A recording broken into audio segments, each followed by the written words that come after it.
All right, let's just start here with the, you said you weren't confident just a few hours before the Fresno State game got postponed. What's your confidence level now? I think you guys jinxed it. I think it's you guys that jinxed it. So talking all that stuff, I think it's on you guys. So what's your confidence level? Let me ask you that. We're good. I think it's going to happen. I mean, I have no indication that it won't. I mean, nobody has said anything at this point. And I'm sure, looking at the time, I'm sure that they have started their travel day. And so, yeah, I would assume we're a go. Gerald, let's assume it happens. How tough of a matchup is this to play New Mexico to get restarted in the race here? It's real tough. We were talking, I was talking to Bridget earlier. She's on the phone with us. I mean, we've had time off, but it hasn't been a group time. That was the difference. She asked a great question. Compare last year to this year when we had the time off at the end of the year, and we've had this time off now.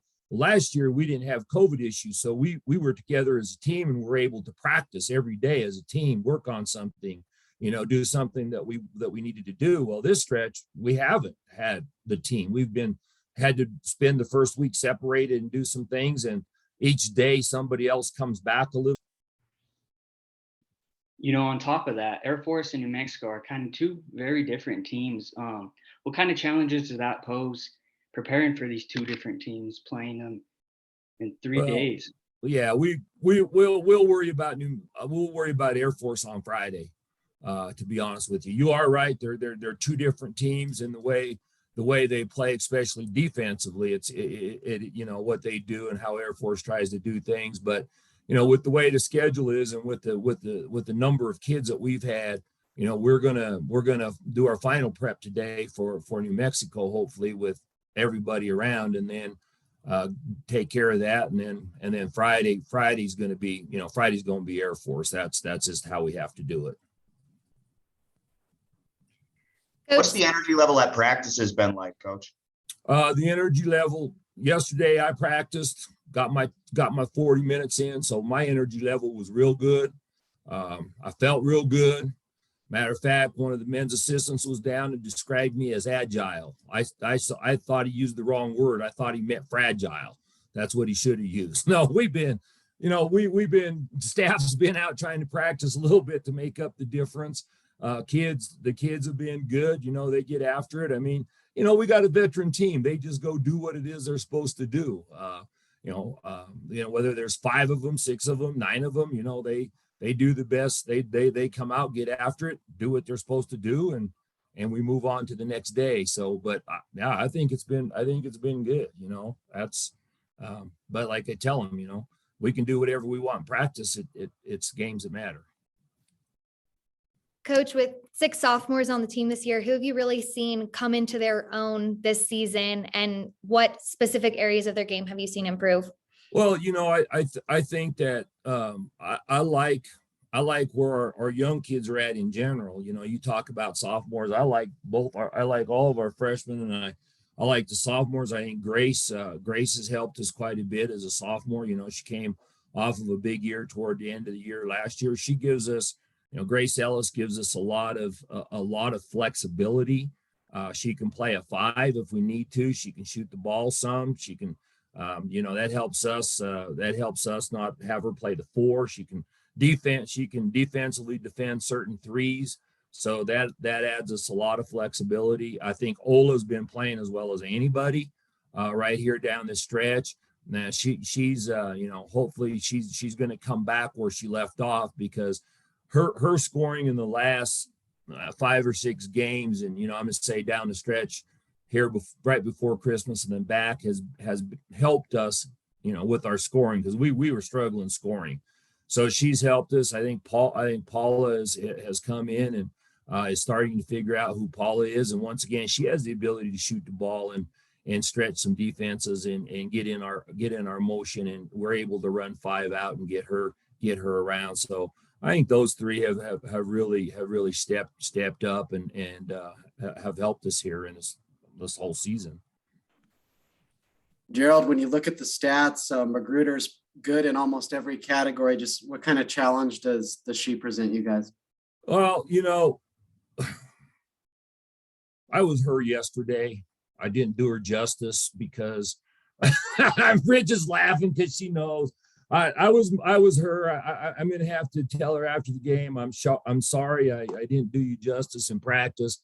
She presents a lot of challenges because the number one challenge that she does when you watch film on her is she runs. She's a machine. I mean, she gets out in transition and runs. And I was trying. I don't know. I'm a numbers guy kind of, and I was trying to figure out over a stretch of games. I mean, she's averaging like 15, 14 and a half, 14 points a game, something like that over in all their games. And I think I was trying to count, and I think she probably gets 6 or 7 of those just off transition.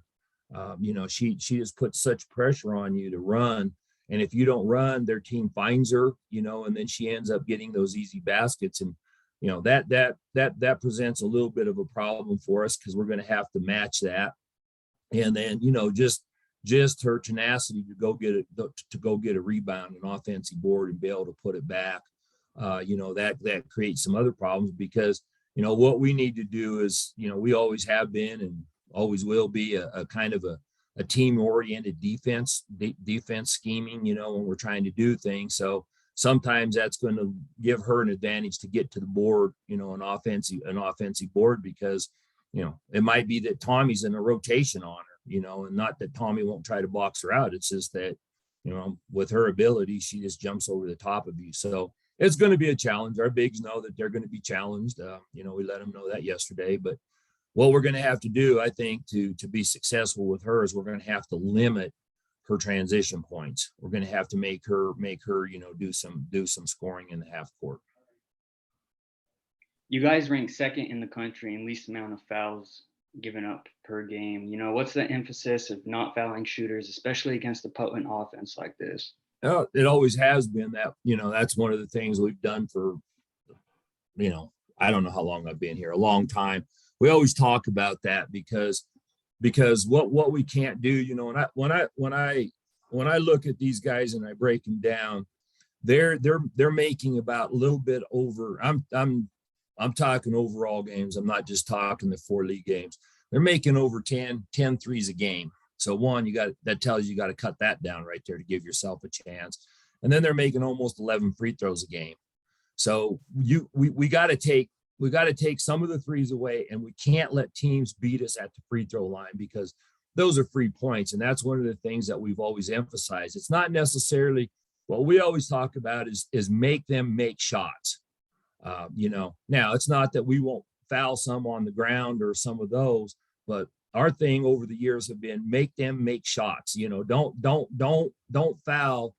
Don't make a bad shot into points, basically, like you said, Robert. Don't foul shooters that, they're gonna have as good a chance to miss that as anything instead of putting them at the free throw line. So yeah, we're gonna have to keep them off the free throw line. That's one of the things that we need to do.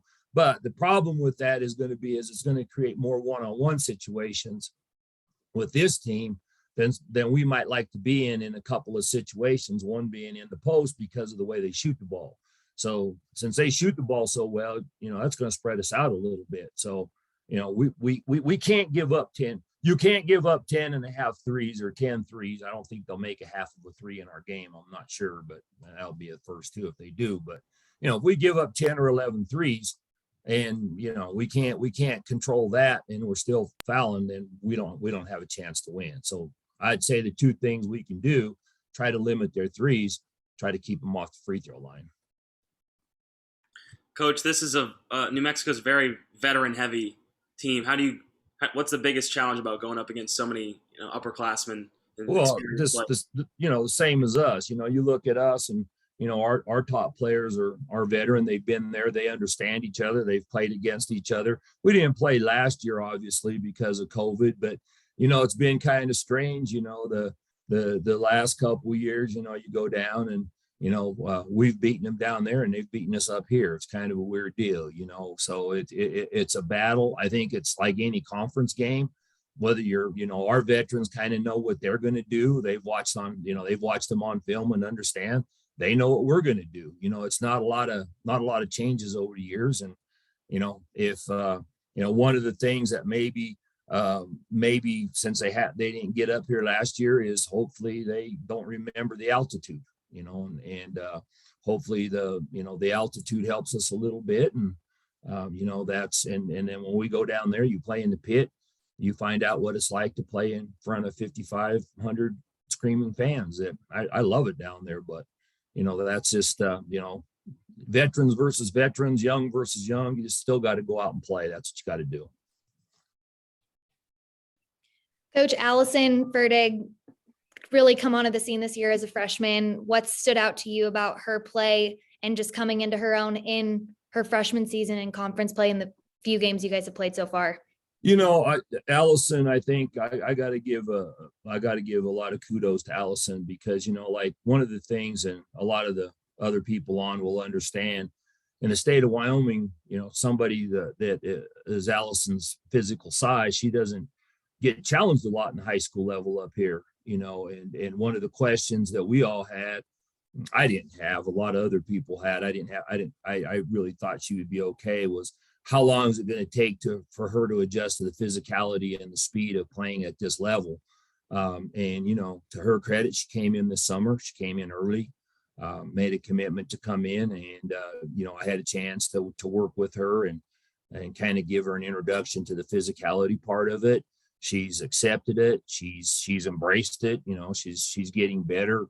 She's got great hands. I mean, she catches the ball.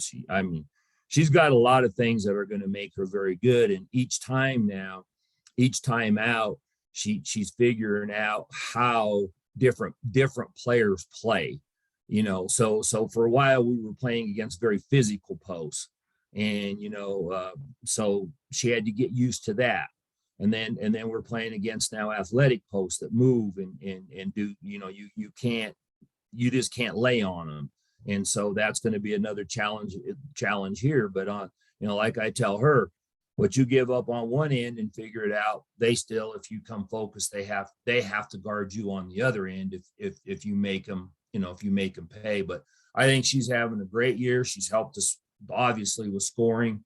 And that's also, when you talk about her then moving into the starting lineup, that's allowed us a lot of flexibility with our motion, because of our motion, to put some other people offensively at other places. Because once we bring the ball across half court with the motion, it doesn't matter who's who. The point guard becomes the same as a four, as long as you're running the motion. So love what she's doing, and I think she has a great career ahead of her, at this school and in the conference. Just one more on her quickly. With her having such a great high school career, in the state, I mean, how important is that for you to just have a couple kids like that on your roster, and just to keep that talent there? And have you felt the sort of, hometown, or whatever you want to call it, magic? Yeah, I know what you're saying, Jay. Yeah. It's I'm going to say we, and that's Joe. That's when I was with Joe and stuff. I think 18, 19 years ago when we first came, we made a commitment to try to recruit what we thought were, the best kids in Wyoming that we have a need for. Sometimes we just have too many players. There's other players, like if you have 4 point guards, you don't need another point guard at some point. But, we've been very successful, very fortunate to be able to keep over our time here kids in the state, and the kids have been successful for us. This year, right now, we'll start 3 Wyoming kids. It's huge. It's huge for Wyoming kids to see other Wyoming kids play. The other thing that, sometimes you can ask those kids, what pressure do they feel when they run down that tunnel?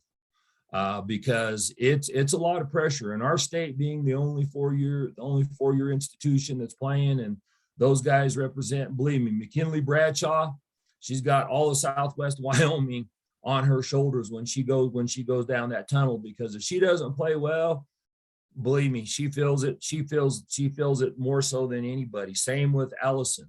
One of the biggest questions that I get now is if I'm out and around or anywhere, is because she is the newest one, is, so how good is Ferrier? How good is she? What is she doing? How is she doing? Is she going to be able to keep this up? Well, that's a lot of pressure. that's a lot of pressure on a freshman, but like I said, we'll keep recruiting Wyoming kids where there's a need for them. If we have a spot for them, and like I said, they've helped us a lot. These three are obviously helping us, and we got to keep that going as long as we can. Coach, with the long break, right, and not having game action, would you expect a slow start, and how do you kind of counteract that? You want me to answer that with a dumb answer, or you want me to answer it with? I don't know Go with what. both. You know what, Go with John? I both. don't know what to expect. You know what? That's what's kind of funny here. I don't know what to expect, because you're exactly right. We haven't played. I mean, we haven't even really been able to practice as a whole group yet. So I don't know what's going to happen. I think that what's going to happen. Yeah, we're going to struggle. Yeah, we're going to be probably short of wind, and we're going to have to, try to weather an early storm. I mean, that's what we'll talk about a lot is, hey, there's going to be runs. Okay. They're going to make a run. We have to weather it. We have to find a way to battle back. And I hope, like I said, I'm not kidding anybody. I think altitude will help us. I hope altitude will help us some, because one of the things that I would say, I think New Mexico is a very good team. I mean, watching them on film, they're very talented. One of the things that I see, they're not very deep. They don't play very deep. So, maybe the altitude will help us. Maybe that helps us, as we get going. Maybe we catch our wind and do some things. I think our timing's going to be off. There's a lot of things, it's kind of like almost that first game, that you go out and play after you've practiced 2.5 weeks. You don't know what you're going to get. But I know what I will get for sure. I'll get 100% out of these kids. Plus, I mean, they'll lay it all on the line. They always do. And that, they'll give themselves a chance one way or another. So